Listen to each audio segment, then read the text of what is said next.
சிவாஜி நடிக்கிறாருன்னு மகாதேவனுக்கு தெரியுங்க.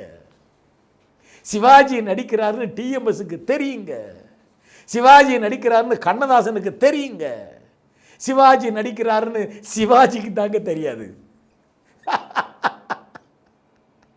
சிவாஜிக்கு என்ன தெரியும்? அந்த கேரக்டருக்குள்ள விழுந்துட்டாருன்னா சிவாஜிக்கு சிவாஜியவே தெரியாது. அந்த கேரக்டருக்குள்ள விழுந்து கரைஞ்சிருவார்.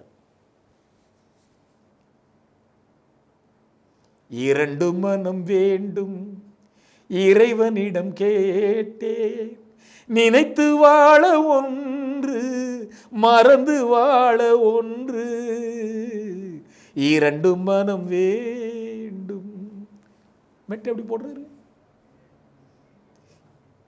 இந்த இடத்துல சிவாஜி இந்த பாட்டுக்கு எப்படி நடிப்பார் என்று கற்பனை செய்து கொண்டு மெட்டு போடுறாரு. இரண்டு மனம் வேண்டும். சிவாஜி எப்படி நடிப்பார், அவருக்கு நாம் எப்படி பாடி கொடுக்க வேண்டும், டிஎம்எஸ் யோசிக்கிறாரு. இறைவனிடம் கேட்டேன், நினைத்து வாழ ஒன்று மறந்து வாழ ஒன்று, இரண்டு மனம் வேண்டும்.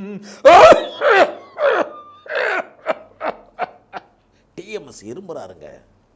சிவாஜி எப்படி இருமுவார்னு தெரிஞ்சு. என்ன காம்பினேஷன்ங்க!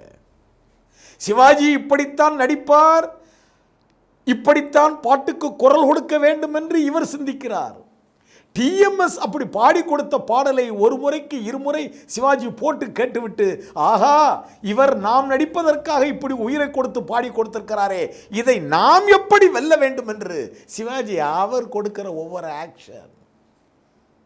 இரண்டு மனம் வேண்டும் இறைவனிடம் கேட்டேன் சோகப்பாட்டு தானாங்க. சிவாஜி சோகமாத்தாராங்க நடிக்கிறாரு.